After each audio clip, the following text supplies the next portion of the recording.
Waalaikumsalam warahmatullahi wabarakatuh. Ya, baik, kita mulai ya. Innal hamdalillah nahmaduhu wa nasta'inuhu wa nastaghfiruh wa na'udzu billahi min syururi anfusina wa min sayyiati a'malina may yahdihillahu fala mudilla lahu wa may yudlilhu fala hadiya lahu wa asyhadu an la ilaha illallah wahdahu la syarika lahu wa asyhadu anna Muhammadan abduhu wa rasuluh la nabiyya ba'da. Ya, alhamdulillah atas karunia Allah hari ini kita bisa kembali berkumpul di dalam kelas bahasa Arab online yang insya Allah ta'ala pada sore hari ini kita akan lanjut ke bab kedua ya, yaitu ilmu sorof. Nah, di sini apa sebelumnya kita atau di pertemuan terakhir kita sudah menyelesaikan pembahasan dari bab pertama ya, mengenai unsur penyusun kalimat. Ada fiil, isim, dan huruf ya. Kemudian juga kita sudah mengerjakan latihan dan sekarang kita masuk ke inti pembahasan dari kelas kita ya, yaitu tentang ilmu sorof. Nah, jadi ilmu sorof ini adalah salah satu cabang ilmu penting yang harus dikuasai dalam mempelajari bahasa Arab. Nah, jadi ada beberapa ilmu-ilmu ya yang yang harus dikuasai dalam mempelajari bahasa Arab. Nah, jadi untuk mempelajari bahasa Arab itu ada beberapa cabang ilmu. Gitu. Makanya nanti kita bertemu dengan ilmu sorof, kemudian nanti ada juga ilmu nahwu ya, ilmu nahwu. Nanti ilmu nahwu itu dipelajari setelah kita selesai belajar ilmu sorof ya. Nah, kan di program belajar kita itu sorof terbagi menjadi 2 level ya. Ada level 1, level 2. Nah, jadi nanti setelah selesai level 1 kita masuk ke ilmu nahwu level 1 juga. Nah, nanti setelah selesai kita membahas seluruh pembahasan dari ilmu sorof, ilmu nahwu, nanti kita masuk ke ilmu balaghah ya. Dan ada beberapa ilmu-ilmu lainnya yang berkaitan dengan bahasa Arab gitu ya.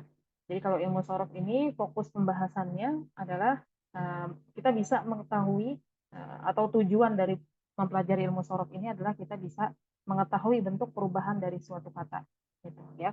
Jadi fokus pembahasan pada ilmu sorof ini adalah kata dan perubahannya gitu. Contoh misalnya di sini ada kata fa'ala. Fa'ala itu artinya telah melakukan.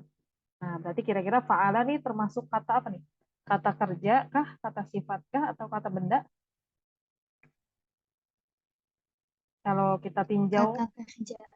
dari segi ya, kata kerja ya. Jadi fa'ala ini adalah kata kerja yang artinya telah melakukan. Nah, berarti fa'ala nih kalau kita lihat dari jenis kata dalam bahasa Arab dia masuknya ke fi'il, isim atau huruf? Fi'il. Fi'il, ya betul ya. Baik. Nah, kata fa'ala ya, dia bisa berubah ya. Dari kata kerja ini bisa berubah menjadi menjadi subjek ya, jadi pelaku, atau bisa juga menjadi objek, atau bisa juga menjadi kata perintah gitu ya. Dan perubahan-perubahan ini kita bisa lihat di sini ya. Contoh misalnya dari kata fa'ala itu kata kerja ya, artinya telah melakukan. Yaf'alu ketika dia berubah menjadi yaf'alu, perubahannya bisa kita lihat nih. Ada penambahan huruf ya di sini ya. Kemudian harokatnya pun berubah. Fa yang tadinya sukun jadi yang tadinya fathah jadi sukun. Lam yang tadinya fathah jadi dhammah gitu ya.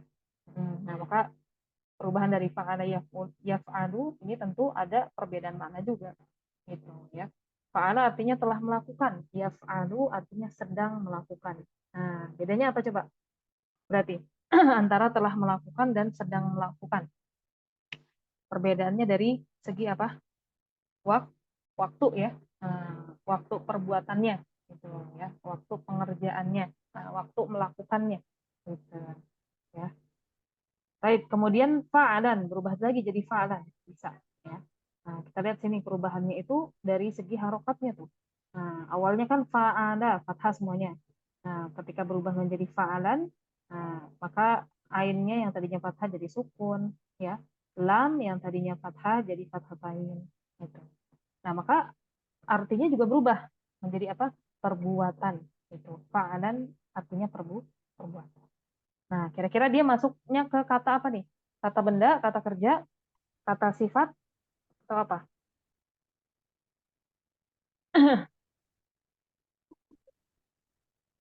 Apa kira-kira?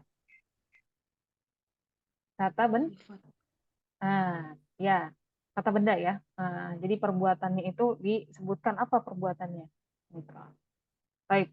Kemudian fa'ilun. Ada penambahan huruf di sini, ada tambahan alif. Ya. Kemudian harokatnya juga berubah. Nah, maka artinya adalah yang melakukan. Nah, berarti ini bentuk subjeknya nih. Nah, ini bentuk subjeknya. Yang melakukan. Siapa yang melakukan? Orangnya yang melakukan atau siapa? Maf'ulun. Nah, berubah lagi bisa menjadi maf'ulun. Ya. Berarti ada tambahan mim, kemudian ada tambahan waw, dan harokatnya pun berubah. Nah, maka artinya juga sama berubah. Artinya yang dilakukan. Nah, objeknya nih, apa yang dilakukan? Gitu, ya. If'al. Nah, ada berubah lagi ya dari fa'ala jadi if'al ya. Ada tambahan huruf dan perubahan harokat. Nah, maka ini merupakan kata perintah ya. Perintah. Artinya lakukanlah. La taf'al ya. Nah, di sini ada tambahan huruf la gitu ya. Kemudian ada tambahan ta, kemudian ada perubahan harokat juga ya. Maka artinya ini masuk ke dalam kategori kata larangan. Nah, artinya jadi apa? Janganlah kamu lakukan ya. Nah, itulah ya, apa inti dari pembahasan ilmu sorof ya. Ya, yaitu apa membahas tentang perubahan bentuk kata gitu. Dan juga tentu kita pelajari juga perubahan maknanya gitu ya. Kayak tadi dari fa'ala berubah jadi yaf'alu artinya apa? Fa'ala berubah jadi fa'alan artinya apa? Berubah jadi fa'ilun artinya apa? Berubah jadi maf'ulun, nah, maka berubah lagi nanti artinya gitu ya. Baik. Dan ilmu sorof memang dikenal dengan tasrif ya, tasrif. Jadi nanti ada istilah-istilah di dalam ilmu sorof, diantaranya ada istilah tasrif. Nah, tasrif itu secara bahasa memiliki arti perubahan. Nah, seperti yang disampaikan oleh Allah Ta'ala di dalam surat Al-Baqarah, wa tasrifur riyah. Nah, dan pengisaran angin atau perubahan ya, perubahan angin dari satu kondisi ke kondisi yang lain. Nah, atau dari satu arah ke arah yang lain gitu ya. Jadi tasrif ini artinya apa? Perubahan ya. Baik. Nah, sama kayak tadi ya. Perubahan kata dari fa'ala menjadi yaf'alu, menjadi fa'alan, menjadi fa'ilun, menjadi maf'ulun, if'al, menjadi la taf'al. Nah, ini semuanya perubahan kata ini disebut dengan tasrif ya. Dengan tasrif. Nah, itu dari segi bahasa. Adapun secara istilah, ya, ilmu sorof adalah ilmu yang mempelajari bentuk dan keadaan beberapa bentuk kata, yang meliputi jumlah huruf, harokat, dan sukunnya. Nah, seperti bentuk kata fi'il madhi, ya. Nah, ini fi'il madhi nih, fa'ala. Nah, kata kerja masa lampau. Nah, makanya tadi artinya fa'ala apa? Telah melakukan. Kemudian fi'il mudhari. Nah, ini fi'il mudhari. Apa tuh fi'il mudhari? Kata kerja sekarang. Nah, yaf'alu sedang melakukan gitu. Nah, nanti kita ketahui fi'il mudhari juga artinya bukan cuma sedang aja, bukan cuma yang sekarang dilakukan. Tapi fi'il mudhari juga bisa bermakna akan gitu ya. Nah, senantiasa dilakukan gitu. Nah, kemudian masdar. Nah, masdar kata nah ini nih masdar nih, fa'alan. Nih, ya, kata benda. Isim fa'il berarti yang melakukan perbuatan. Nah, ini isim fa'il. Ya, berarti subjeknya yang melakukannya. Gitu. Kayak misalnya kalau kita ambil kata kerjanya misalnya membaca. Nah, atau menulis. Nah, gitu ya. Menulis. Itu kata kerjanya tuh. Kataba, fi'il madinya kataba. Nah, fi'il mudhari'nya yaktubu. Gitu. Isim masdarnya kitabatan. Gitu ya. Nah, atau kitaban. Kemudian isim fa'ilnya katibun, fa'ilun, katibun. Gitu, ya. Nah, maka berarti artinya apa tuh kalau misalnya subjek? Kan kalau kata kerjanya menulis, berarti subjeknya adalah orang yang melakukan. Nah, berarti penulis. Gitu, ya. Nah, itu yang dimaksudkan isim fa'il itu seperti itu, yang melakukan perbuatan. Nah, nanti kita lihat contoh-contohnya ya, biar bisa lebih dipahami. Ini sekarang kita baca aja dulu apa yang disampaikan oleh penulis. Isim maf'ul yang dikenai perbuatan. Nah, tadi ini isim maf'ul namanya nih, maf'ulun. Gitu. Objeknya, gitu, ya. Nah, yang dikenai perbuatan. Nah, kamu atau yang dilakukan bisa tadi artinya ya, yang dilakukan. Nah, sama berarti kalau menulis ya, kalau tadi subjeknya penulis, berarti kalau objeknya apa artinya? Objeknya berarti gimana? Yang di apa? Yang ditulis. Ya, yang ditulis, betul. Yang ditulis. Baik. Kemudian fi'il amar. Nah, kita lihat sini, fi'il amar ya. Fi'il amar kata perintah. Nah, ini fi'il amar nih, if'al tadi kan. Lakukanlah gitu ya. Berarti kalau menulis kata perintahnya apa? Tulis, tulislah gitu ya. Nah, kemudian fi'il nahyi. Nah, fi'il nahyi kata larangan. Nah, ini nih fi'il nahyi nih. La taf'al. Nah, ini disebut dengan fi'il nahyi, larangan. Janganlah kamu lakukan gitu, atau jangan kamu lakukan. Nah, berarti kalau dari menulis fi'il nahyinya jadi artinya apa? Larangannya berarti janganlah kamu menulis gitu ya. Baik. Nah, itulah tadi apa namanya salah satu bentuk tasrif ya. Nah, tasrif sebuah kata. Gitu. Jadi satu kata tuh bisa berkembang menjadi kata-kata yang lainnya gitu ya, dengan hanya menambahkan dan juga merubah harokat gitu ya. Itu disebut dengan apa tadi? Tasrif ya, perubahan.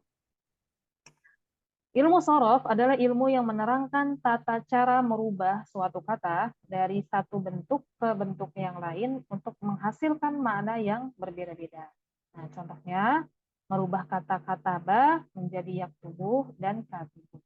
Nah, jadi ilmu sorof ini ilmu yang menjelaskan tadi tata cara, menjelaskan atau menerangkan tata cara merubah suatu kata dari satu bentuk ke bentuk yang lain. Nah, oh ternyata perubahan satu kata ke bentuk kata yang lain itu nggak bisa sembarangan ya. Iya, nggak bisa sembarangan. Ada tata caranya, ada rumusnya gitu. Yang dimana nanti rumusnya itu ya, atau tata cara perubahannya ini akan dibahas di dalam ilmu sorof ya. Supaya kita tahu nih pakemnya. Oh, kalau ngubah kata dari fi'il madi ke bentuk yang lain tuh rumusnya gimana? Nah, dengan mengetahui pakemnya atau mengetahui rumusnya, nah, jadi itu akan sangat memudahkan kita, gitu ya. Sangat memudahkan kita untuk mengenali perubahan kata eh, pada bentuk kata yang lain, gitu. Perubahan pada bentuk kata yang lain, gitu. Karena kata-kata dalam bahasa Arab kan ada banyak banget ya. Yang sebagaimana yang sudah kita eh, bahas bersama-sama di pertemuan pertama ya, tentang karakteristik bahasa Arab itu ada sekitar berapa tuh jumlahnya kata-kata, ada jutaan ya. Nah, nggak mungkin tuh kita hafalin tuh perubahan kata, perubahan jutaan kata itu nggak mungkin. Nah, dengan kita menghafal rumusnya aja, nah itu kita bisa mengubah ya apa namanya kata-kata yang jumlahnya jutaan tanpa perlu menghafalnya gitu, tanpa perlu menghafal bentuk kata itu sendiri gitu, cuma kita hafalin rumusnya aja gitu, baru nanti kita tinggal pasti kita insya Allah akan bisa mengubah ya. Baik, contoh misalnya kayak tadi ya, fa'ala. Nah, ini fa'ala yaf'alu, fa'alan fa'ilun maf'ulun if'al la taf'al. Nah, anggaplah ini sebuah rumus. Nah, maka nanti misalnya kita bertemu kata yang mengikuti rumus ini, contohnya misalnya fataha. Nah, kata fataha ini kita nggak hafal nih apa namanya perubahannya. Tapi karena kita hafal rumusnya, berarti tinggal kita ikutin aja. Gitu, ya. Contoh misalnya fa'ala, fataha. Nah, ini fa sama dengan fa, a sama dengan ta gitu ya. La sama dengan ha gitu. Nah, maka ketika kita ingin mengubah kata fataha nih mengikuti rumus yaf'alu berarti jadi apa? Yaf yaftahu gitu ya. Nah, gitu. Kemudian kita mau ubah lagi nih ke bentuk kata fa'alan. Nah, berarti jadinya apa tuh? Kalau dari fataha kita ingin ubah seperti kata fa'alan berarti jadinya apa?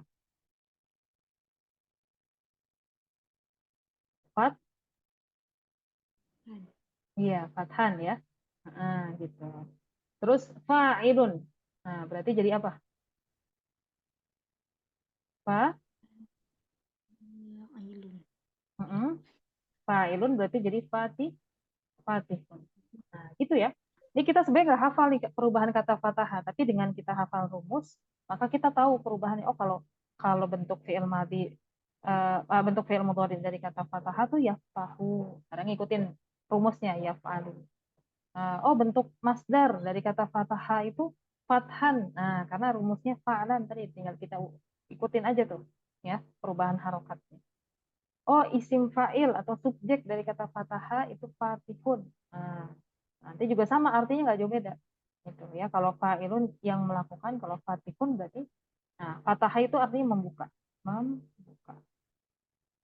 Nah, berarti fatihun artinya apa?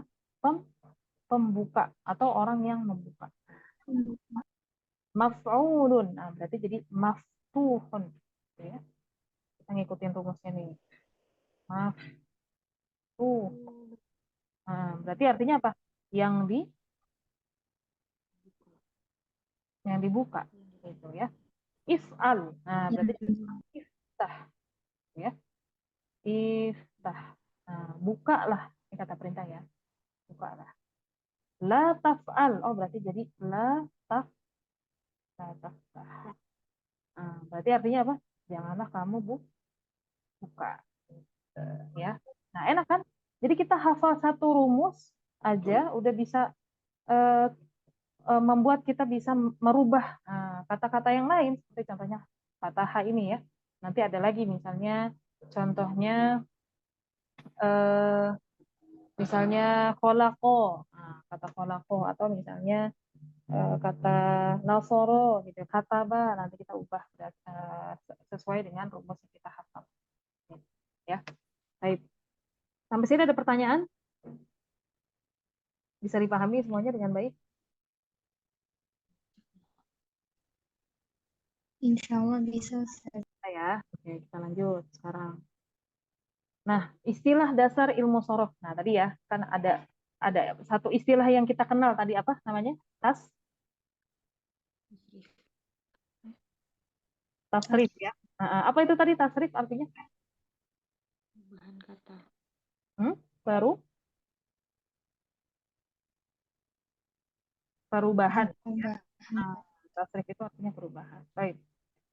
Nah, jadi ada beberapa istilah ya yang harus kita kenali ya sebelum kita memulai mempelajari ilmu sorof. Nah, di antara istilah-istilah itu ya, yang pertama ada namanya wazan. Wazan atau tulisan bahasa Arabnya gini, al-waznu ya, al-waznu. Nah, ini kalau kita sukunin nunnya jadi al-wazn. Nah, itu al-wazn. Al-wazn. Al-waznu atau waznun atau wazan itu memiliki makna timbangan. Nah, jadi arti arti wazan itu apa sih? Pertama, wazan itu artinya apa? Timbangan ya, acuan atau rumus. Nah, gitu. Ya. Wazan adalah suatu rumus baku di mana setiap kata kerja nantinya akan masuk ke salah satu dari wazan yang ada. Nah, jadi setiap kata kerja ya, ketika nanti akan kita ubah, setiap kata akan kita tasrif, nanti dia akan masuk ke salah satu wazan yang ada. Nah, salah satu wazan yang ada, oh berarti banyak dong wazannya. Iya, ada wazan, ada banyak wazannya. Gitu, ya. Jadi rumus itu bukan cuma yang tadi tuh. Tadi kan kita lihat nih, oh ini rumus nih, fa'ala yaf'alu fa'alan fa'ilun maf'ulun if'al la taf'al. Gitu. Kita bisa ubah kata fataha mengikuti rumus ini, mengikuti wazan ini ya. Jadi fataha yaftahu fathan fatihun maftuhun iftah la taf'al. Gitu. Nah, ini baru satu wazan aja. Gitu. Ternyata ada wazan-wazan yang lain gitu ya. Makanya disebutkan di sini. Perlu diketahui bahwa dalam ilmu sorof ada 35 bab. Nah, 35 bab itu maksudnya 35 wazan. Ya. 35 wazan. Gitu. Atau 35 rumus. Ya. Di mana setiap bab atau di mana setiap rumus, di mana setiap wazan maksudnya memiliki wazan yang spesifik. Ya. Misalnya bab fa'ada yaf'ulu, bab af'ada yuf'ilu, bab istaf'ala, yastaf'ilu, dan sebagainya. Nah, jadi apa tadi yang baru kita kenal itu kan wazannya adalah fa'ala ya, falu ya. Fa'ala ya falu, fa'lan, fa'ilun, maf'ulun, if'ala, taf'al. Gitu. Nah, nanti ada wazan lainnya gitu ya. Nah, di antaranya nanti ada fa'ala yaf'ulu gitu ya. Nah, ini baru dua bentuk aja. Nah, ntar kalau misalnya sampai kata larangan tadi ada bentuk. Nanti kita pelajari. Nah, kemudian af'ala yuf'ilu. Nah, ini bentuk wazan yang lain gitu ya. Istaf'ala yastaf'ilu. Gitu ya. Dan sebagainya. Namun, beberapa di antara wazan bab-bab ini sangat jarang dijumpai dalam kalimat bahasa Arab. Sehingga pada buku ini penulis hanya menampilkan wazan bab-bab yang penting dan sering digunakan oleh orang Arab. Nah, jadi dari 35 wazan ini, ya, dari 35 rumus perubahan dalam bahasa Arab, itu nggak semuanya kita pelajari di dalam buku ini. Gitu. Kenapa? Karena ada wazan yang jarang dijumpai dalam kalimat bahasa Arab gitu. Karena jarang nih, yaudah kita lewatin aja dulu. Kita pelajari atau kita hafalkan wazan yang sering ditemui aja di dalam kalimat bahasa Arab. Gitu, ya. Baik. Wazan ilmu sorof menggunakan kata fa, ain, dan lam. Nah, ini ya, fa, ain, dan lam. Ini pasti ada nih dalam wazan. Gitu, dalam wazan-wazan tafrif, dalam rumus-rumus perubahan kata. Gitu, ya. Makanya di sini kan contoh ini kan ada apa ada yaf'ulu ya, ada fa ain lam ya, af'ala yuf'ilu. Nah, ada fa ain lam gitu kan. Istaf'ala yastaf'ilu, ada fa ain dan lam. Nah, tinggal nanti ada huruf tambahan apa enggak gitu ya. Nah, dengan segala bentuknya, semua kata kerja bahasa Arab pastinya akan masuk ke salah satu dari 35 wazan bab ini. Nah, jadi kata kerja dalam bahasa Arab itu pasti masuk nih ke dalam apa namanya? Ke salah satu dari 35 wazan bab. Nah, atau 35 rumus perubahan kata dalam bahasa Arab. Nah, ntar kita pelajari ya, bentuknya kayak gimana sih rumus-rumusnya? Itu nanti akan kita pelajari. Baik, tapi jumlahnya nggak 35. Nah, berkurang lagi ya. Jadi berapa? Nah, ntar kita lihat jumlahnya jadi berapa. Oke, kemudian istilah yang kedua ada mauzun. Nah, apa itu mauzun? Nah, di sini dikatakan jika wazan adalah rumusnya, maka mauzun adalah kata yang dibandingkan dan disandingkan dengan wazan. Nah, jadi kalau wazan itu rumusnya. Kalau mauzun itu berarti kata yang disandingkan atau kata yang dibandingkan dengan rumus. Gitu. Contoh misalnya kataba adalah mauzun dari wazan fa'ala dan yaktubu adalah mauzun dari wazan yaktubu. Oke, di sini Anda kasih contoh ya. Sekarang Anda akan tuliskan wazan ya. Wazan berarti rumusnya. Kan nggak lepas ya dari fa, ain, dan lam. Fa'ala. Nah, kemudian yaf'ulu. Nah, kemudian fa'lan. Ya. Kemudian fa'inun. Kemudian maf'ulun. Ya. Maf'ul. Nah, uf'ul. Ya. Oke, sampai sini dulu deh. Kita tambahin satu deh. La taf'un. Taf'un. Nah, ini namanya apa? Namanya apa ini yang barusan Anda tulis? Wah. Wazan. Nah, ini namanya wazan ya. Yang Anda tulis ini yang di atas wazan. Oke. Sekarang Anda tulis lagi di bawahnya. Ya. Ada kata nasoro. Ya. Yansuru. Nasron. Kemudian nasirun. Ya. Mansurun.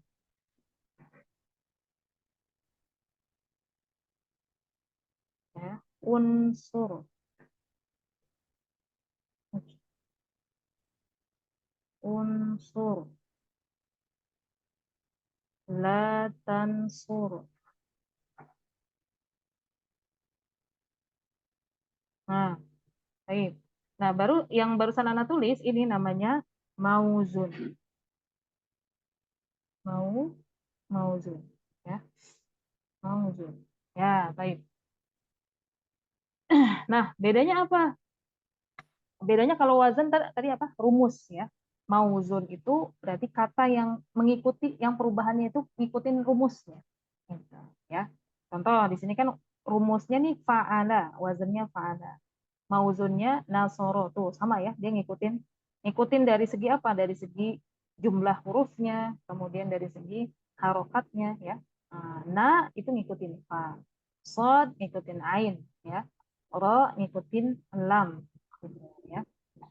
Kemudian rumus berikutnya yaf'ulu. Nah, ini kata nasoro itu perubahannya ikutin rumusnya tuh. Dari fa'ala yaf'ulu, oh berarti nasoro ketika diubah mengikuti rumus berarti jadi yang suruh ya, sama-sama ya nunnya ngikutin fa sama-sama sukun, sodnya ngikutin ain sama-sama domah ya, roknya ngikutin lam sama-sama domah ya.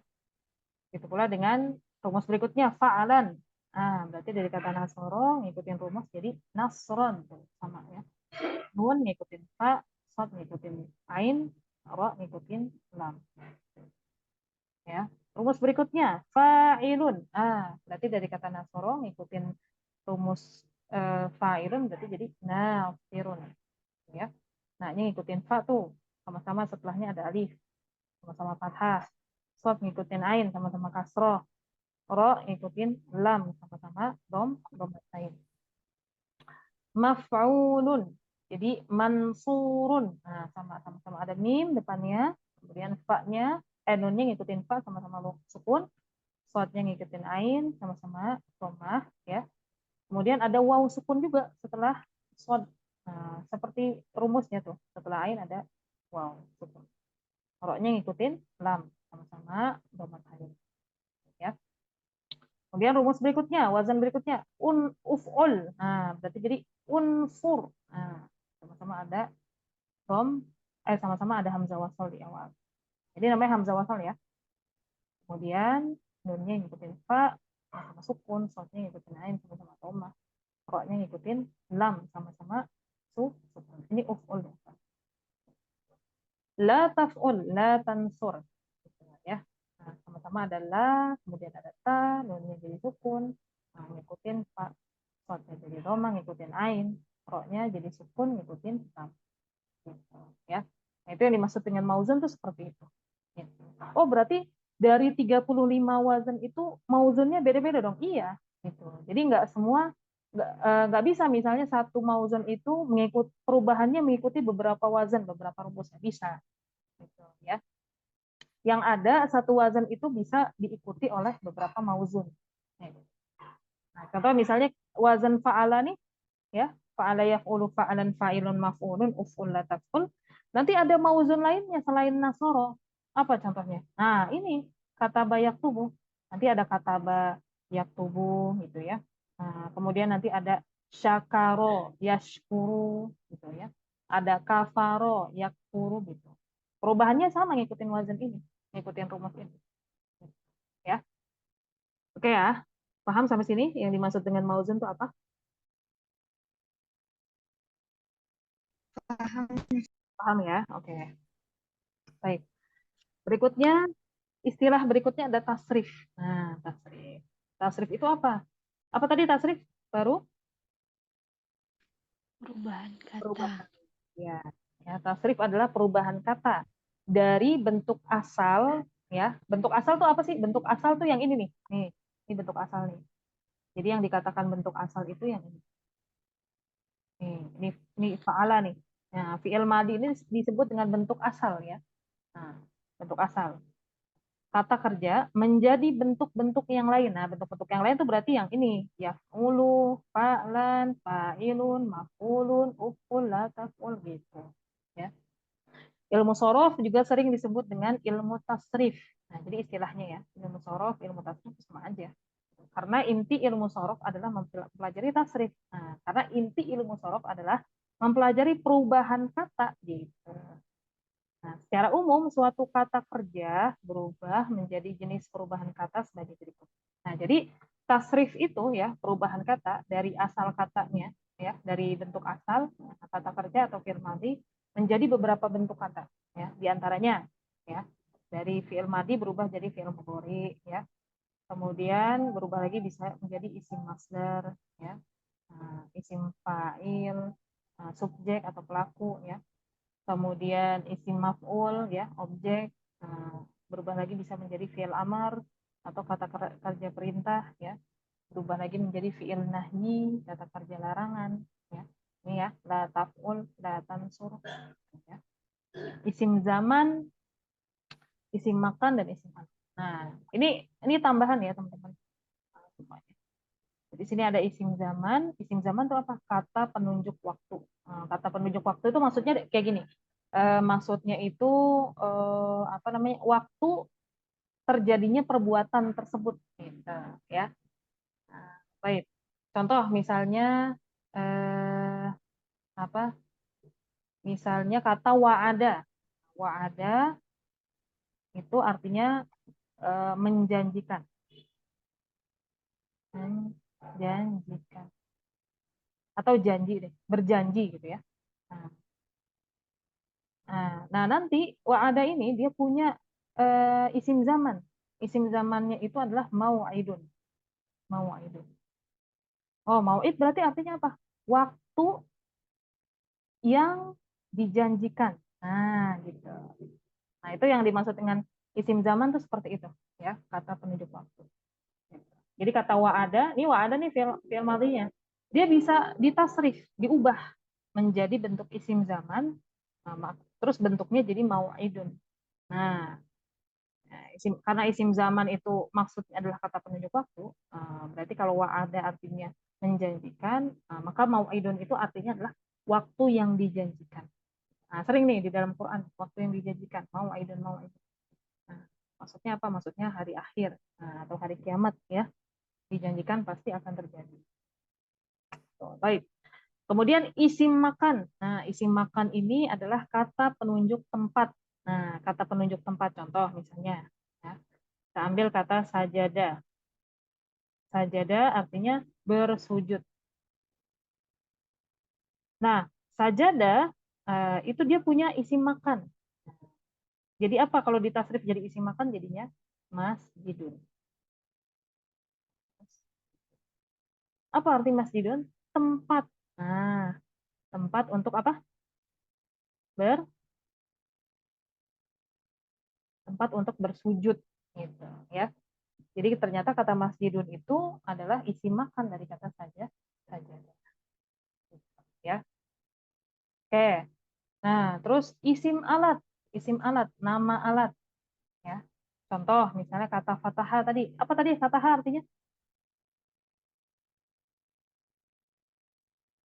Apa? Fataha tadi artinya Membuka. membuka. Nah, kata fataha dia punya isim alat. Apa isim alatnya? Nah, jadi kata fataha bisa ditafsir menjadi isim alat. Isim alatnya adalah miftahun ya. Miftahun.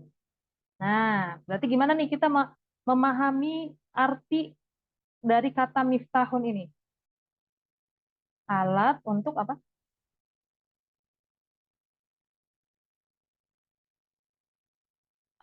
Alat untuk membuka. Nah, alat untuk membuka.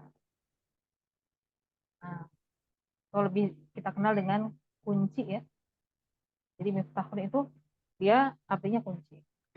Yang dimana kunci di sini merupakan alat untuk membuka pintu ya.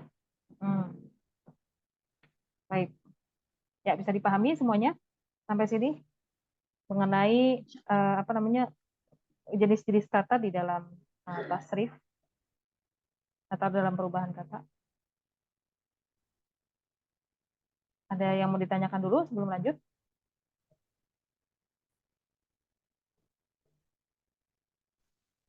Ada yang mau tanya dulu Kak?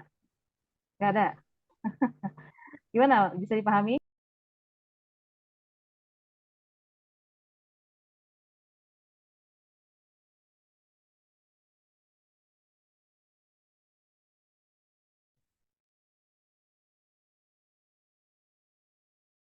Oke, kita lanjut ya.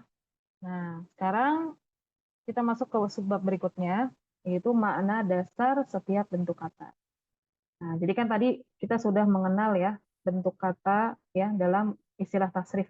Nah, jadi tasrif kan perubahan kata dari bentuk asal ke bentuk-bentuk yang lain. Nah, di antara bentuk-bentuk yang lain tuh ada fi'il mudhari, masdar, isim fa'il, isim maf'ul, fi'il amar, fi'il nahi, ya. Kemudian ada isim zaman, isim makan, dan isim alat. Gitu, ya. Nah, secara umum kita lihat sini ya. Oke, Afan, Anda baca dulu. Setiap bentuk kata memiliki makna dasar tersendiri. Nah, bentuk kata fi'il madhi, fi'il mudhari, dan yang lain dari setiap bab, meskipun ada yang berbeda baris dan penyusunnya, namun memiliki kesamaan makna dasar. Artinya, makna dasar ini berlaku untuk setiap wazan, baik dari kelompok surasi, rubai, dan lain. Nah, surasi itu apa? Rubai itu apa? Nah, nanti kita bahas ya. Jadi setiap kata tuh punya apa namanya? Punya makna dasar tersendiri. Contoh misalnya di sini fi'il madhi. Fi'il madhi itu adalah kata kerja masa lampau. Nah, berarti artinya telah melakukan, gitu ya. Telah melakukan. Contoh misalnya kayak tadi kan, nah, fa'ala itu telah melakukan. Berarti kalau ada kataba, apa artinya berarti kataba tadi? Telah Menulis. telah menulis. Kemudian tadi ada kata nasoro. Nasoro itu menolong ya. Nah, karena dia masuk ke dalam kategori fi'il madhi, berarti artinya apa? Telah menolong ya. Terus fataha. Fataha itu apa artinya?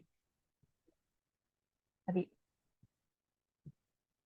Membuka. membuka. Nah, dia masuk ke Telah dalam membuka. kategori fi'il madhi ya, betul. Berarti jadi artinya telah membuka.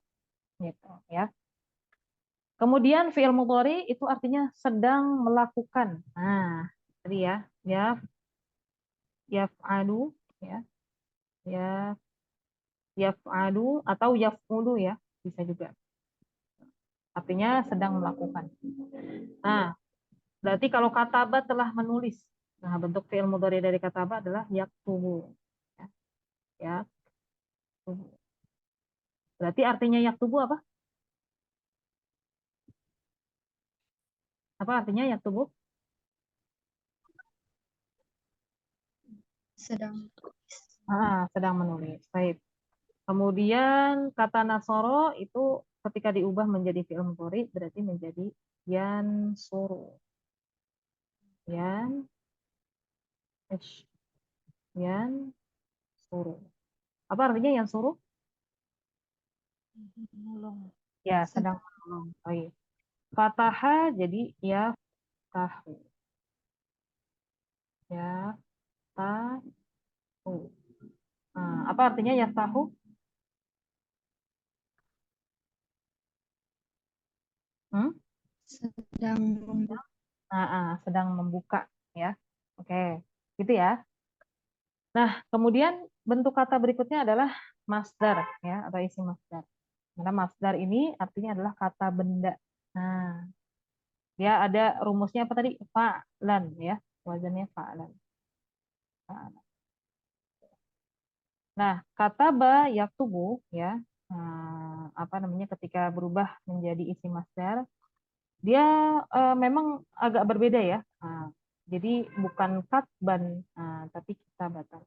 Kita akan atau kitaban, gitu ya. Nah, kita akan mengetahui ini alasannya kenapa kok jadi kitaban sih gitu. Padahal kan rumusnya fa'lan. Kalau nanti akan kita bahas. Nah, tapi kalau nasoro yang suruh ya, ketika diubah menjadi masdar, dia masih ngikutin rumusnya, masih ngikutin wazan. Berarti jadi apa? Nas? Nasron. Iya, nasron ya. Nah, kira-kira nih, berarti nasron artinya apa? Pertolongan. Iya, pertolongan ya. Nasoro telah menolong, yang suruh sedang menolong ya. Nasron itu artinya pertolongan ya. Oke. Berikutnya fataha, dari kata fataha kita ubah menjadi wazan fa'alan. Nah, kita ubah mengikuti wazan fa'alan berarti jadi apa? Fathan. Iya, fathan. Nah, berarti artinya apa nih kira-kira? Kalau nasoro jadi nasron artinya pertolongan, kalau fathah jadi fathan jadi apa? Pem? Pembuka. Pembuka, pembukaan ya. Fathan tuh. Baik. Nah, jadi seperti itu.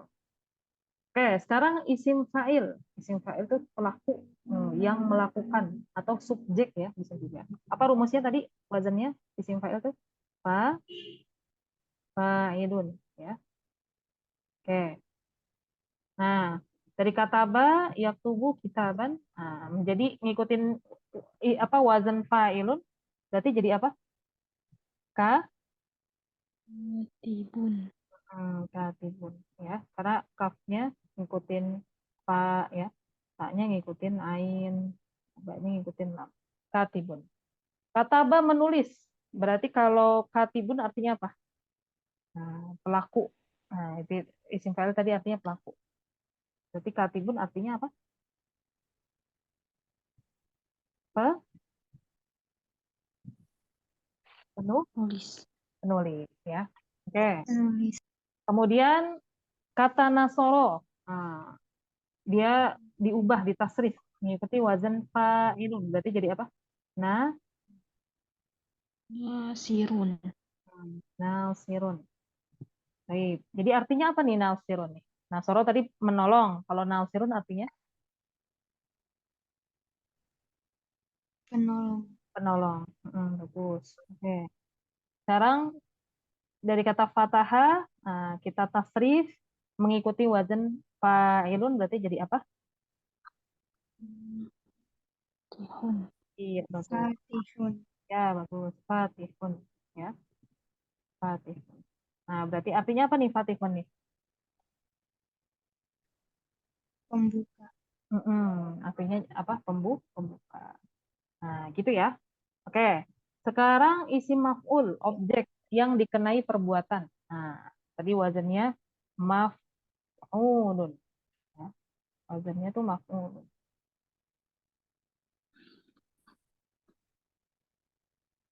Maf'ulun. Oke. Nah, sekarang kita ubah nih kata-kata ba. Nah ya, kata ba kita tasrif mengikuti wazan maf'ulun. Berarti jadi apa? Mak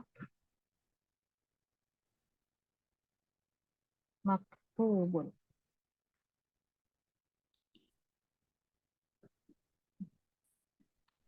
Maktubun. Nah, maf'ulun atau isim maf'ul itu memiliki makna dasar artinya adalah objek atau yang dikenai perbuatan gitu ya.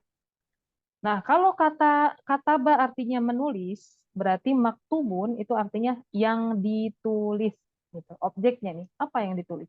Gitu, ya, apakah buku, apakah koran gitu ya. Apakah novel, puisi gitu ya. Terus majalah. Nah, gitu. Jadi maktubun nih sifatnya masih general gitu, masih umum. Bisa apa aja, bisa maktubun tuh bisa apa aja, bisa buku gitu, bisa apa namanya surat gitu ya. Pokoknya sesuatu yang ditulis. Oke ya. Nah sekarang kata nasoro kita ubah mengikuti wazan maf'ulun berarti jadi apa? Man, Mansurun. iya mansurun. Oke, jadi mansurun. Nah, kira-kira nih artinya jadi apa nih? Ya, kalau isi maf'ul adalah objek yang dikenai perbuatan, berarti mansurun artinya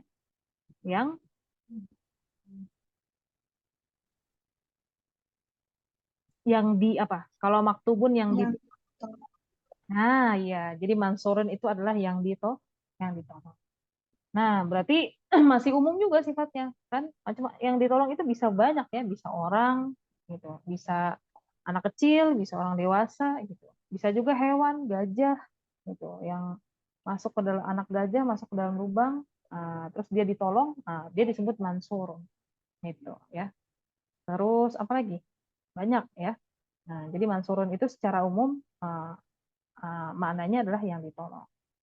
Oke, sekarang dari kata fataha, yuk kita ubah mengikuti wazan maf'ulun. Berarti jadi apa? Maf, Tu. maftu, apa? Iya, maftuhun. Ya. Oke, fataha artinya membuka. Berarti kalau maftuhun artinya apa? Buka. Yang dibuka, gitu ya. Yang dibuka macam-macam bisa apa apa aja yang dibuka, misalnya bisa pintu yang dibuka, gitu ya. Al-babu maftuhun, gitu. Terus apa lagi? Eh, apa namanya? Eh, buku yang dibuka, al-kitabu maftuhun, gitu. Masjid yang dibuka, ya. Nah, al-masjidu maftuhun, gitu. Ya, macam-macam. Oke, sekarang kita masuk ke bentuk kata berikutnya, fi'il amr. Lakukanlah. Nah, lakukanlah berarti perintah nih ya. Oke. Wazannya apa fi'il amr tuh? Nah, kalau dari kata fa'ala, wazannya adalah if'al, ya. If'al. If'al. Nah, if'al lakukanlah. Oke, dari kata kataba. Nah, kataba nih karena dia fi'il mudhari'nya itu adalah yaktubu, ya. Nah, berarti bukan if'al dia. Jadi uf'ul. Kenapa kok kayak gini sih berubah beda sama wazannya? Nah, sebenarnya ini kata kataba itu dia apa? Dia merupakan mauzun dari wazan fa'ala yaf'ulu ya, bukan fa'ala yaf'alu. Apaan? Ini salah ngasih contoh nih. Harusnya ngikutin yang mengikuti wazan fa'ala yaf'alu. Apa ya? Nanti insya Allah kita lihat mauzan-mauzan yang lain. Oke, uf'ul ya. Dia ngikutin wazan uf'ul berarti jadi apa? Uktub. Jadi uktub. Oke. Nah, berarti artinya apa nih uktub nih? Dia fi'il amr, perintah. Tulislah. Tulislah ya. Oke. Nah, begitu pula dengan kata nasoro ya. Nasoro itu dia eh, ketika diubah menjadi fi'il amr ya, maka perubahannya itu tasrifnya itu ngikutin wazan uf'ul. Berarti jadi apa? Unsur. Mm-mm. Unsur. Oke. Nah, berarti unsur artinya apa? Unsur artinya kan Tolong. menolong. Berarti kalau unsur artinya apa? Tolonglah. Tolonglah, betul ya. Oke. Nah, sekarang kalau kata fataha ya, dia ketika diubah menjadi fi'il amar, maka dia ngikutin wazan if'al. Nah, berarti jadi apa? Apa? Uftuh apa iftah jadinya kalau ngikutin wazan if'al. Iftah ya. Oke. Berarti artinya apa iftah nih? Buka. Nah, gitu. Bukalah. Oke. Nah, yang terakhir fi'il nahi. Fi'il nahi itu adalah larangan ya. Nah, kata larangan jangan kamu lakukan. Wazannya la taf'al.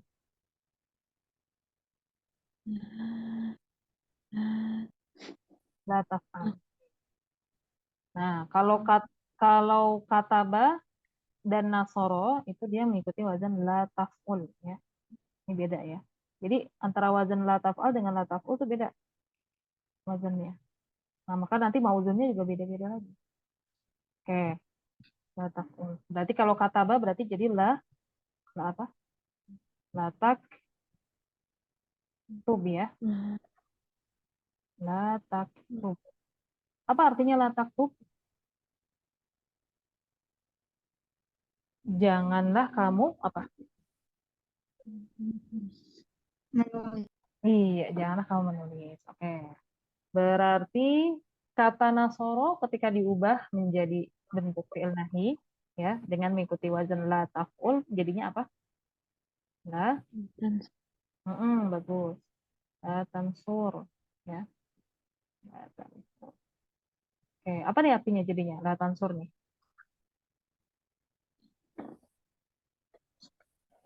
Janganlah Janganlah kamu kalian, janganlah kamu menolong. menolong. Baik. Kemudian kata fataha kita ubah ke bentuk fi'il nahi. Nah, dia perubahannya itu tasrifnya ngikutin la taf'al. Berarti la taf apa? La taftah apa la taftuh? Berarti kalau ngikutin la taf'al. La La taftah. Oke, berarti artinya apa la taftah? Fataha membuka. Berarti kalau la taftah artinya Janganlah kamu buka. janganlah kamu buka. Nah, gitu ya. Nah, jadi itulah makna dasar dari setiap bentuk kata. Oke, baik. Nah, di sini ada contohnya nih antara tasrif kata kataba dan nadhoro, ya. Nadhoro itu artinya telah melihat. Nah, kataba telah menulis. Yang fi'il mudhari'nya yang buru sedang melihat. Tubuh sedang menulis. Masdarnya nadhron, penglihatan. Nah, kitabatan tulisan. Isim fa'ilnya nadhirun yang melihat, katibun penulis. Isim maf'ulnya manzurun yang dilihat, maktubun yang ditulis. Unzur, fi'il amarnya unzur. Lihatlah. Uktub, tulislah. Fi'il nahinya la tanzur, janganlah kamu melihat. La taktub, janganlah kamu menulis. Gitu, ya. Oke. Nah, itu tadi apa namanya? Bentuk makna dasar dari setiap bentuk kata. Ya. Sampai sini ada pertanyaan sebelum kita masuk ke subbab berikutnya? Bisa dipahami dengan baik? Ya, oke. Kita lanjut ya. Ya, kita lanjut ke subbab berikutnya, yaitu pembahasan tentang jenis tasrif. Tadi tasrif kita pahami artinya apa? Tasrif itu Perubahan kata. perubahan kata, betul ya. Nah, ternyata perubahan-perubahan kata itu ada beberapa jenis ya. Nah, yang pertama ada disebut dengan tasrif istilahi ya. Yang kedua ada tasrif lughawi. Nah, bedanya apa? Bedanya kalau tasrif lughawi, nah, yang kedua nih adalah perubahan kata yang didasarkan pada perubahan jumlah dan jenis pelakunya. Nah, gitu ya. Contohnya kayak gimana sih? Contohnya gini, misalnya. Tadi kan kita ada kata kataba ya kan? Kataba. Apa tadi artinya kataba?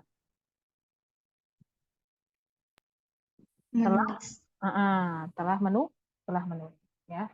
Nah, sekarang yang jadi pertanyaan, siapa yang menulis di sini maksudnya? Yang menulis. Nah, berarti kalau kataba, berarti yang menulis adalah satu orang laki-laki. Satu orang laki-laki. Ya. Oke. Berarti kalau dan satu orang laki-laki dan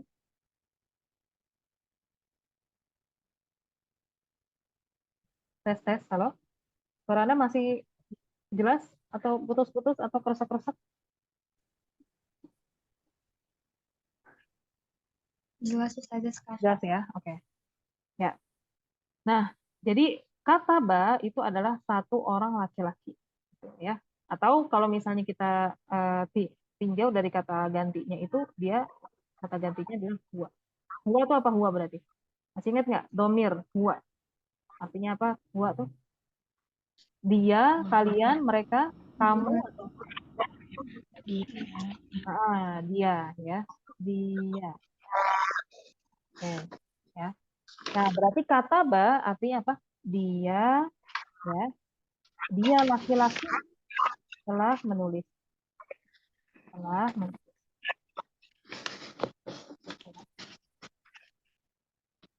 Nah, sekarang kalau misalnya kita mau ubah nih, yang menulisnya misalnya mereka berdua gitu ya. Jadi yang nulisnya itu ada dua orang laki-laki. Nah, maka berubah nih. Dari kata-kata ba kita tasrif, kita ubah menjadi kata katabahu. Ada tambahan alif ya. Nah, kalau ini ya, maka artinya berubah. Mereka berdua, mereka berdua aja jangan banyak-banyak. Mereka berdua laki-laki apa perempuan jenisnya? Jenisnya laki-laki. Ya, telah menulis.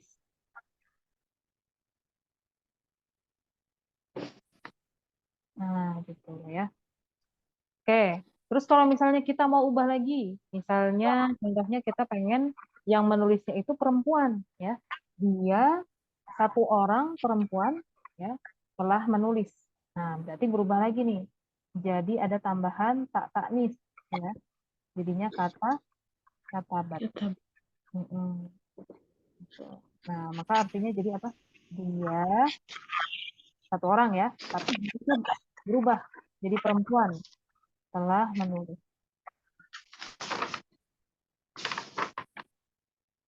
Nah, gitu ya. Oke, paham sampai sini? Ini yang dimaksud dengan tasrif lugawi, ya, perubahan kata yang didasarkan pada perubahan jumlah dan jenis pelaku. Jumlah misalnya kita ubah nih, kayak tadi satu orang berubah jadi dua orang, ya. Terus jenis laki-laki berubah jadi perempuan, gitu, ya. Maka berubah tuh bentuk katanya, ya. Kataba berubah jadi kataba, terus bisa juga kataba berubah jadi katabat. Oke. Ini yang dimaksud dengan tasrif lughawi. Dan tasrif lughawi itu bisa bisa dilakukan atau bisa diaplikasikan pada fi'il madhi dan juga fi'il mudhari, ya. Kemudian isim fa'il juga bisa nanti kita tasrif lughawi. Isim maf'ul juga bisa, fi'il amr, fi'il nahi dan bisa juga. Nah, yang tidak bisa hanya isim mas. Ya. Oke. Nah, sedangkan tasrif istilahi adalah perubahan kata yang didasarkan pada perbedaan bentuk katanya. Nah, jadi kalau tasrif istilahi nih, ya, tadi dikatakan perubahan kata yang didasarkan pada perbedaan bentuk katanya. Ini maksudnya ini nih yang kita bahas tadi. Nah, ini nih. Perubahan dari fi'il madhi ke fi'il mudhari, ke masdar, ke isim fa'il, ya, ke isim maf'ul, ke fi'il amr dan fi'il nahi, dan juga nanti ya ada ke isim zaman, isim makan, isim alat. Nah, maka itulah yang dimaksud dengan tasrif istilah. Ya, paham sampai sini?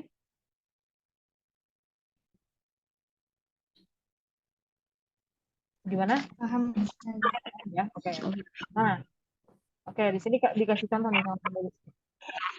Nah, jadi ini perubahan kata-kata ya, fi'il madhi berubah menjadi yaktubu, fi'il mudhari berubah menjadi isim masdar, ya, kitabatan.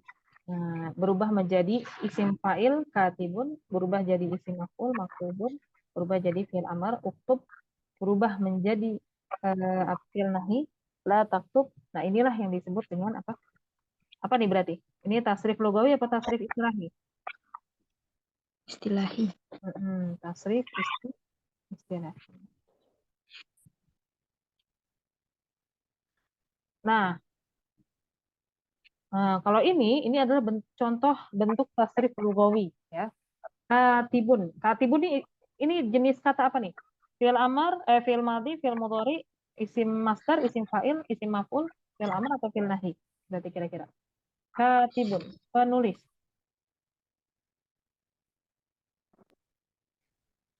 Apa dia bentuk katanya tuh? Kalau kita lihat dari tadi, dari antara fi'il madhi sampai dengan fi'il nahi.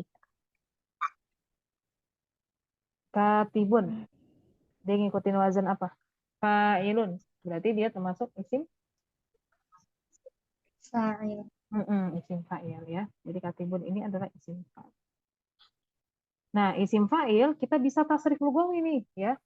Karena katibun itu artinya apa? Penulis. Tapi penulis yang dimaksud di sini kalau kita lihat dari jumlah dan jenisnya di sini maksudnya adalah penulis laki-laki. Jumlahnya satu orang, ya, tunggal. Nah, kalau mau kita ubah, ya, ke bentuk enggak jumlahnya itu mau kita ubah menjadi ganda, berarti dua orang, ya, penulis laki-laki. Nah, maka ada diubah, ya, perubahan itu dengan menambahkan huruf alif dan nun, ya. Atau bisa juga kita tambahkan, ya, isim dan gitu, ya. Jadi bentuknya katiban atau katibain. Nah, ini artinya berarti dua orang penulis laki-laki, gitu. Kemudian kalau jumlahnya mau kita ubah menjadi jamak. Jamak itu berarti lebih dari 2 orang. Nah, berarti bentuknya juga berubah, ya. Ada tambahan huruf, ya, waw sukun dan nun. Tambahan una, ya. Atau bisa juga tambahan ina, ya, sukun dan nun. Ya. Nah, berarti jadi artinya apa? Penulis laki-laki jamak. Banyak, lebih dari 2 orang. 3 orang penulis laki-laki. Katibuna atau katibina. Gitu. Nah, sekarang kita mau ubah nih berdasarkan jenisnya. Nah, penulis perempuan 1 orang, berarti ada tambahan tak marbutoh, ya. Jadi katibatun. Nah, penulis perempuan tapi ada 2 orang, berarti tambahkan alif dan nun atau ya dan. Jadi katibatani atau katibataini, ya. Penulis jamak. Nah, penulis perempuan jamak, berarti penulis perempuan itu ada lebih dari 2 orang.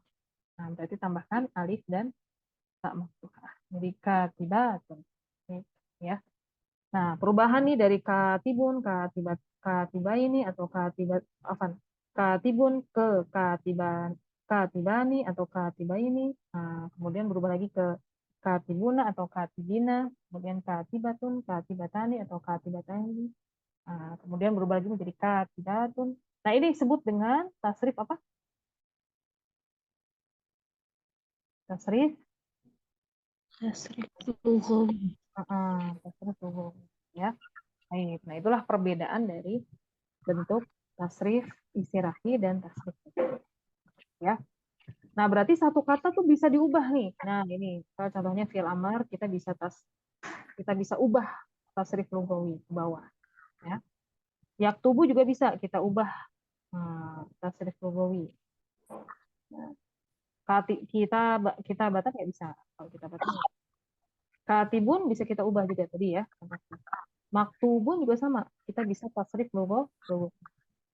Kemudian uktub juga sama, bisa kita tasrif lughawi, ya. Uktub kan artinya apa? Tulislah. Nah, kata perintah, tulislah. Tapi di sini uktub ini, tulislah di sini maksudnya perintahnya itu untuk 1 orang laki-laki. Kamu tulislah. Nah, berarti uktub. Kalau kita nyuruhnya, yang kita perintahkan itu perempuan, ya, berarti jadinya uktubi. Gitu. Kalau kita kalau kita nyuruh orang-orang banyak untuk menulis, laki-laki semuanya, jadinya uktubu. Ya. Beda-beda. Itu pula dengan larangan. Nah, la taktub, janganlah kamu menulis. Nah, jadi larangan untuk 1 orang laki-laki. Kalau kita ngelarang, yang kita larang itu 1 orang perempuan, ya, maka berubah lagi jadi la taktub. Kalau yang kita yang kita larang itu perempuan banyak, ya, lebih dari 2 orang, berarti jadi la taktub. Nah, gitu, ya. Jadi masing-masing bentuk ini bisa kita tasrif logo. Nah, berarti dari satu kata nih, dari satu kata ba ini dia bisa beranak jadi banyak, ya. Jadi beranak pinak jadi banyak. Kita tasrif istilahi menjadi 7 bentuk. Kita tasrif lugawi jadi lebih banyak lagi. Gitu, ya. Oke, baik. Itulah yang dimaksud dengan tadi, ya, tasrif. Ya. Sampai sini bisa dipahami sebelum kita masuk ke subbab berikutnya. Ada yang mau ditanyakan dulu? Bisa. Bisa, ya. Oke. Ya. Sekarang kita masuk ke subbab berikutnya, yaitu wazan tasrif. Nah, wazan itu tadi apa artinya? Wazan. Al-waznu. Apa tadi al-waznu? Hah? Apa? Apa? Nggak jelas suaranya. Perubahan. Bukan. Kalau perubahan itu tasrif. Tasrif itu perubahan. Kalau wazan apa wazan? Wazan tadi apa artinya? Rumus yang baku. Rumus, ya. Wazan itu rumus. Rumus. Gampangnya gitu, ya. Tasrif perubahan. Nah, berarti kalau wazan tasrif rumus perubahan. Ya, oke. Jadi tadi kan pembahasan sebelumnya kita telah disebutkan bahwa tasrif memiliki 35 wazan, 35 rumus perubahan. Nah, ada banyak banget, ya. Jadi seluruh kata dalam bahasa Arab itu ketika ditasrif, ketika diubah, dia mengikuti 35 rumus. Gitu. Yang tadi kita pelajari baru hanya satu rumus aja. Gitu ya. Oke, sekarang kita lihat nih. Dari 35 bab ini atau dari 35 wazan ini ya, yang berlaku umum, maksudnya berlaku umum tuh banyak dipakai. Yang berlaku umum hanya 22 wazan. Nah, hanya 22 wazan bab. 6 wazan untuk kelompok sulasi mujarrad. Nah, jadi dari 22 wazan nih ya, teman-teman semuanya, kita perhatikan. Ini biar gampang nih kita ngingetnya. Nah, biar kita hafal atau biar kita mudah untuk menghafal rumus-rumus ini, maka penulis membagi ya 22 wazan ini menjadi apa namanya beberapa kelompok ya. Oke. Kelompok yang pertama di sini ada kelompok sulasi ya. Nah, nanti kelompok sulasi itu ada yang mujarrad, ada yang mazid ya. Nah, ntar kita lihat sulasi apa sih, mujarrad itu apa, mazid itu apa gitu ya. Kayak dibagi nih, jadi 6 wazan, 6 rumus untuk kelompok sulasi mujarrad dan 12 wazan itu untuk kelompok sulasi mazid. Gitu. Kemudian ada lagi kelompok rubai namanya, kelompok rubai ya. Nah, rubai mujarrad, kemudian juga ada rubai mazid. 1 wazan untuk rubai mujarrad dan 3 wazan untuk rubai mazid. Ya. Nah, 13 wazan sisanya memiliki rumus yang sangat rumit dan jarang sekali ditemukan penggunaannya dalam kalimat sehari-hari. Nah, jadi dari 22 wazan ini kita bagi 6 tambah 12 berapa? 18, 19 ya. 19 tambah 3 22. Nah, jadi 22 ini terbagi menjadi apa namanya? 4 kelompok ya. Yaitu kelompok pertama kelompok sulasi mujarrad. Ada berapa wazan tadi? Sulasi mujarrad ada 6 wazan ya. Kemudian kelompok sulasi mazid ada berapa wazan tadi? 12. 12 wazan ya. Kemudian kelompok rubai mujarrad ada berapa wazan? 1. Nah, ada 1 wazan aja ya. Kemudian kelompok rubai mazid ada berapa wazan tadi? 3. Nah, ada 3 wazan. Baik. Nah, ini totalnya berapa nih? Kalau dijumlahkan ada 22 wazan. Nah, berarti kalau dari keseluruhan wazan tasrif kata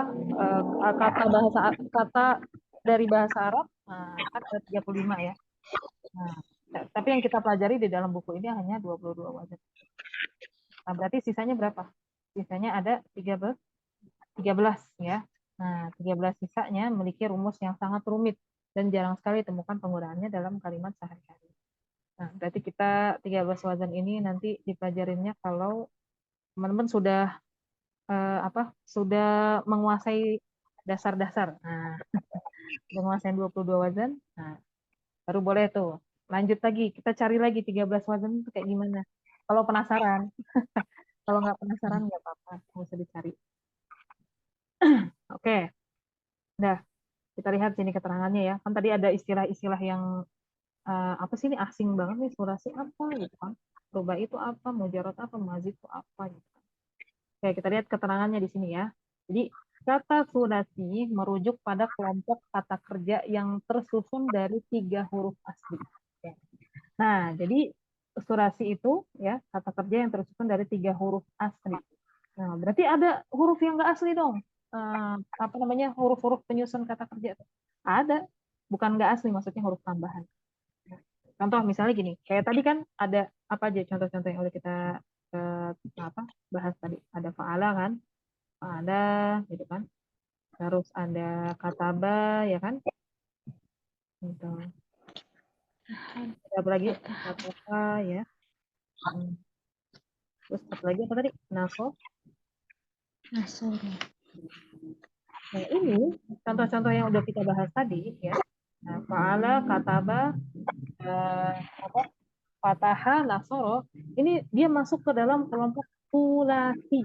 Nah, sulasi. Kenapa?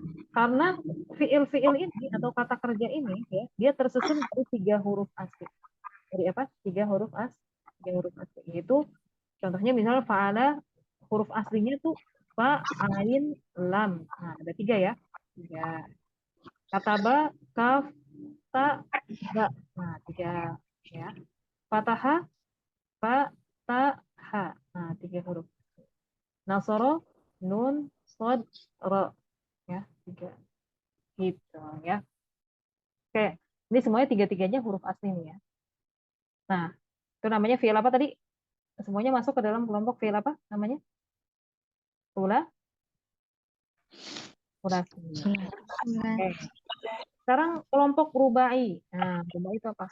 Kata rubai merujuk pada kelompok kata kerja yang tersusun dari 4 huruf asli. Nah, 4 huruf asli. Oke. Contohnya apa? Nah, ini anak kasih contoh ya. Di sini ada contohnya itu contohnya ada kata tarjama. Tarjama. Nah, tarjama itu artinya menerjemahkan, ya. Terus waswasa. Waswasa. Apa artinya waswasa? Ada di surat An-Nas nih. Yuwaswisu fi sudurin nas. Apa tuh waswas?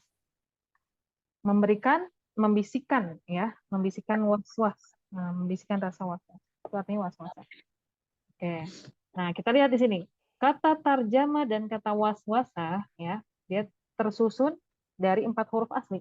Tarjama ada ta, ro, jim, dan mim. Ada 4 ya. Kemudian waswasa, waw, sin. Ada 4 huruf asli. Gitu, ya. Oke, paham semuanya?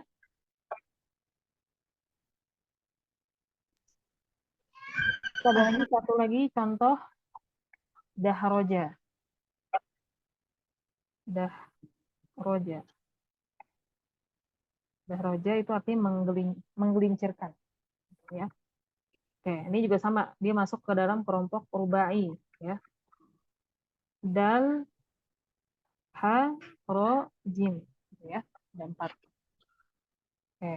Nah, nah sekarang kita lihat kata mujarot. Tadi kan surasi sama rubai itu masing-masing ada kelompok mujarot sama mazid ya. Jadi surasi mujarot, ada rubai mujarot, ada surasi mazid, ada rubai mazid, itu ada. Gitu. Jadi mujarot sama mazid ini apa? Nah, ini udah mau habis nih waktunya. Kita close dulu sebentar ya, nanti masuk lagi. Kita lanjut 15 menit lagi. Oke? Maksudnya bukan 15 menit lagi. Maksudnya ini anak close di apa namanya? Anak tutup dulu, anak end dulu meetingnya. Nah, nanti langsung join lagi ya. Nah, biar nggak putus rekamannya. Oke, kita lanjut.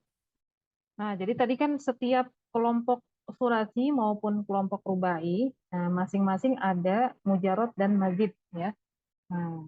Nah, kalau kata mujarot itu merujuk pada kelompok kata kerja tanpa adanya huruf tambahan apapun selain huruf aslinya. Nah, maka contoh-contoh tadi yang Anda tampilkan di sini, fa'ala, kataba, fataha, nasoro, tarjama, waswasa, dahroja, ini adalah fiil-fiil yang terbentuk atau tersusun ya dari huruf-huruf asli gitu ya. Baik yang sulasi ya 3 huruf maupun yang rubai 4 huruf ya. Nah, maka ini semuanya nih namanya fa'ala, kataba, fataha, nasoro masuk ke dalam kelompok sulasi mujarot. Tarjama, waswasa, dahroja masuk ke dalam kelompok rubai mujarot ya. Oke. Sekarang kalau mazid itu apa? Nah, kata mazid merujuk pada kelompok kata kerja yang memiliki huruf tambahan selain huruf aslinya. Nah, contoh misalnya apa? Misalnya kata ini ya. Misalnya kata apa namanya? Istan soro. Nah, istan soro. Oke. Nah, kata istansoro ini dia ada huruf asli dan juga ada huruf tambahan. Ya. Huruf aslinya apa? Huruf aslinya ini nun, sod, ro. Nah, ini 3 huruf asli ya. Huruf tambahannya yang mana? Nah, huruf tambahannya itu yang ini. Hamzah wasol, sin, ta gitu ya. Nah, maka kata istansoro ini karena huruf aslinya ada berapa ya? Huruf aslinya ada berapa? Nun, sod, ro, huruf aslinya ada 3 ya. Ada 3 huruf asli. Huruf aslinya ada 3, huruf tambahannya ada 3 juga. Gitu. Nah, berarti kira-kira kata istansoro nih dia masuk ke dalam kategori yang mana nih? Masuk ke dalam kelompok yang mana? Apakah surasi mazid atau rubai mazid? Berarti kira-kira istansoro. Kan huruf aslinya ada 3 ya. Nah, maka dia masuk ke dalam kelompok surasi mazid ya. Karena dia tersusun dari 3 huruf asli ya, 3 surasi ya. Nah, dan ada huruf tambahannya. Nah, berarti surasi mazid. Nah, sekarang misalnya ada kata lain. Nah, ada contoh lagi nih. Misalnya ada kata tadah roja. Tadah roja.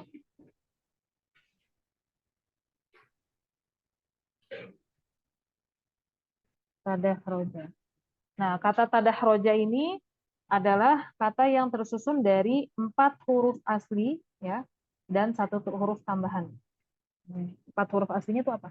Da, ha, ro, jim ya. Nah, ini 4 huruf asli. Dan 1 huruf tambahan. Apa huruf tambahannya? Huruf tambahannya itu cuma ta aja.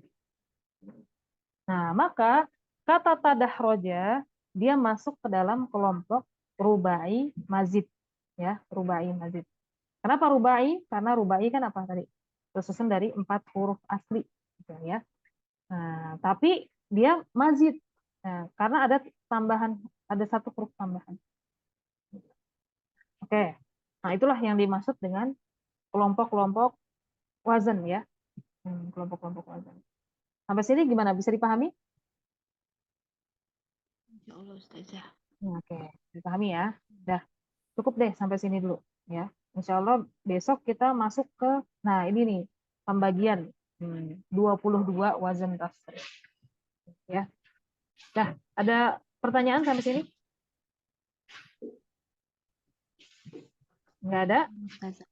Oke, di murojah ya. Sebelum kita lanjut ke subbab berikutnya, di murojah apa yang sudah kita bahas tadi dari sini ya, dari apa namanya pembahasan ilmu sorof, terus kemudian istilah-istilahnya, kemudian makna dasar setiap bentuk katanya, terus jenis tasrif dan tadi ya, yang terakhir wazan-wazan tasrif. Dah, cukup sampai sini. Semoga apa yang sudah disampaikan bermanfaat dan juga semoga Allah berikan taufiknya kepada kita semua untuk bisa memahami ilmu ini dan juga bisa bermanfaat ya untuk kita dalam memahami setiap kata-kata berbahasa Arab yang kita baca di dalam Al-Qur'an, di dalam doa-doa kita, di dalam maupun bacaan surat-surat kita ya, zikir-zikir juga. Sehingga diharapkan dengan memahami itu semua bisa menambahkan kualitas ibadah kita kepada Allah. Dan kita cukupkan dengan baca doa kafaratul majlis. Subhanakallahumma bihamdika asyhadu an la ilaha illa anta astaghfiruka wa atubu ilaik. Assalamualaikum warahmatullahi wabarakatuh.